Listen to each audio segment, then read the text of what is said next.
to the former royal known as Meghan Markle, the Duchess of Sussex, as she likes to be titled. But what's interesting about this particular situation is her biggest paymaster are very slowly doing that on the public stage. Let me explain. The trouble with the world of show business is brutally simple.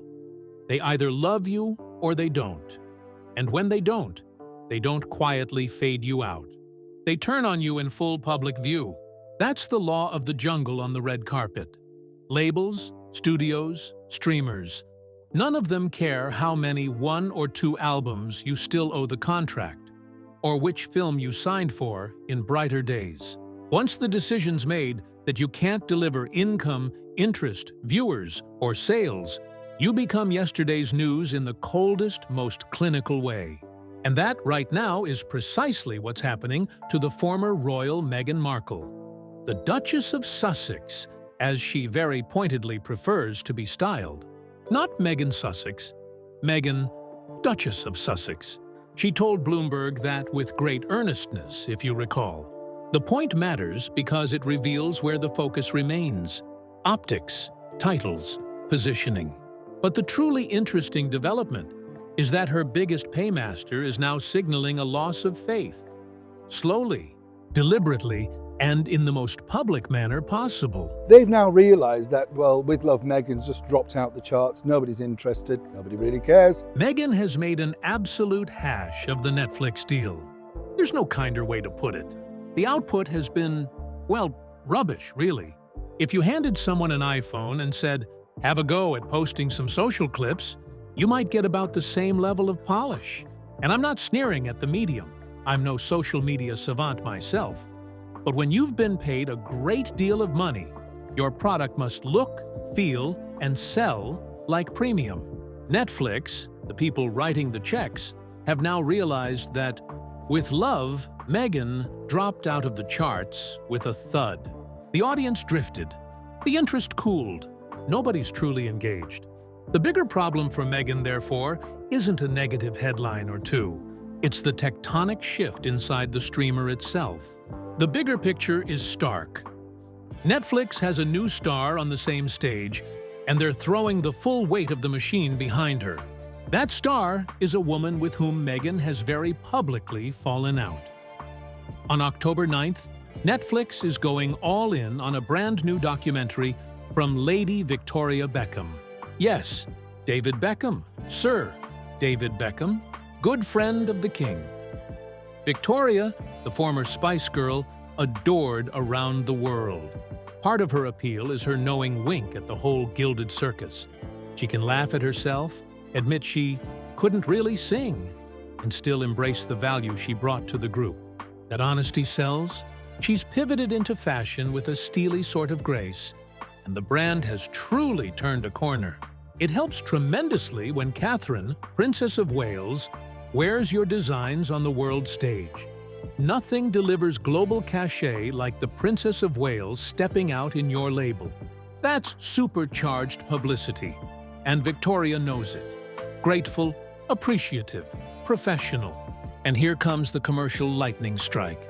Netflix is taking the budget they might have sprinkled across Meghan's upcoming holiday content and pouring it into Victoria's launch instead. Which brings us to the real sting for Meghan.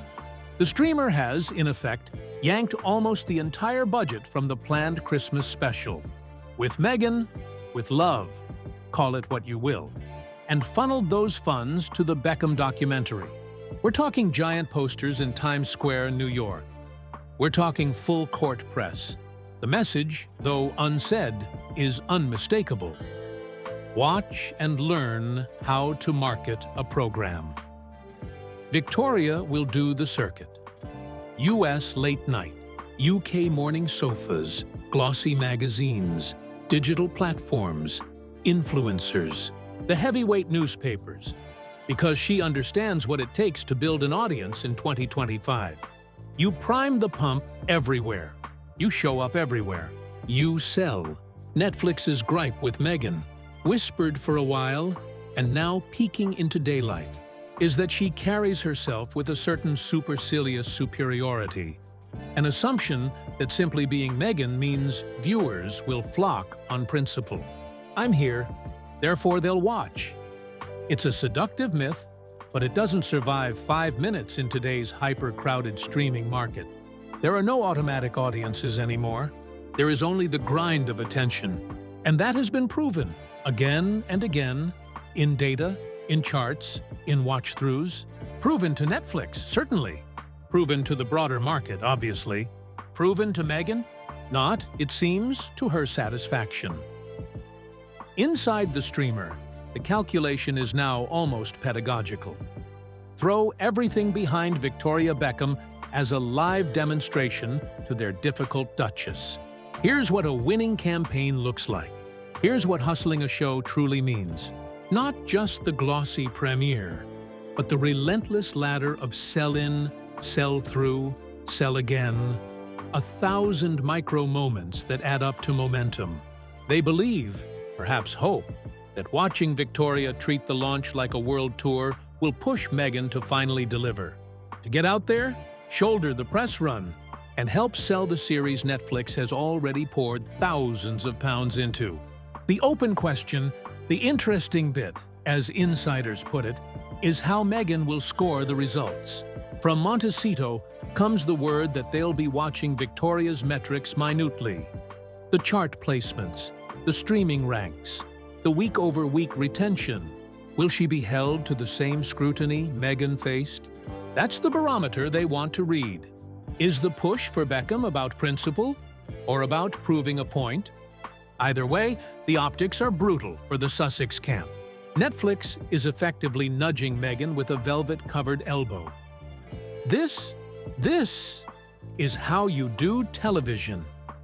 It's less a slap than a public tutorial, but the implication is no less wounding.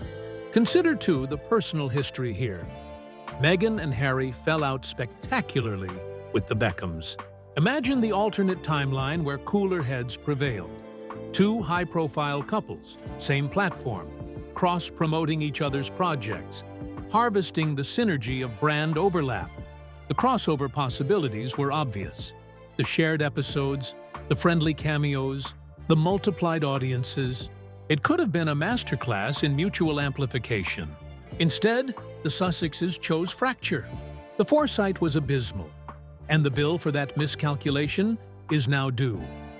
Let's zoom back to the commercial fundamentals, because they tell the story more starkly than any gossip could. When a streamer believes you can no longer deliver audience at scale, your budget shrinks.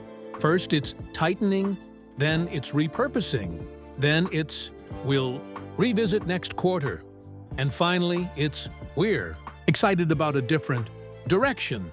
You'll still be offered polite corridors, creative freedom, niche positioning, while the flagship campaigns go to someone who can sit on a late-night couch and sell, glide into a morning show and sparkle, smile for a glossy cover with modern irony and traditional elegance in the same frame. Victoria knows this. She plays that game well. Catherine wearing her designs didn't just make for pretty pictures. It minted shareable moments with sovereign-grade legitimacy. That halo is bright. It outshines grudges. What does Meghan do now? If she wants to stay in the premium lane, she has to change tactics fast. That means no more treating promotion as beneath her. No more assuming the crowd will gather because the Duchess has arrived. It requires the unglamorous graft of a proper media run. Sit-downs, phone-ins, photo ops, those slightly awkward quick-fire quizzes that social editors adore. It means making allies of the formats she has sometimes treated as intrusions. Netflix isn't punishing her so much as pointing at the scoreboard. And at the moment, the scoreboard doesn't lie. With love, Meghan didn't hold. The audience drifted. The charts dipped. The streamer adjusted. There's also an instructive irony in how this final blow is delivered. It's not a contract termination or a splashy press release.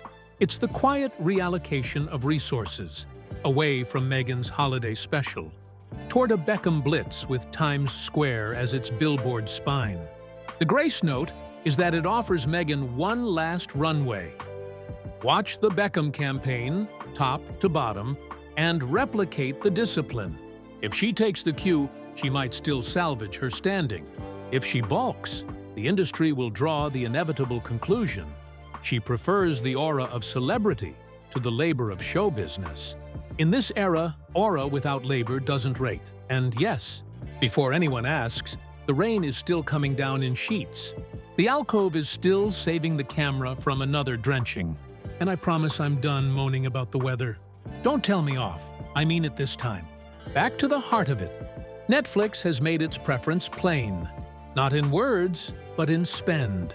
They've pulled the purse strings tight for Meghan's Christmas idea and loosened them to a dazzling degree for Victoria. Big posters, big couches, big interviews, big metrics to follow. The streamer has chosen the horse it believes can run. If you're Meghan, that's the sort of verdict you feel in your bones. So here we are.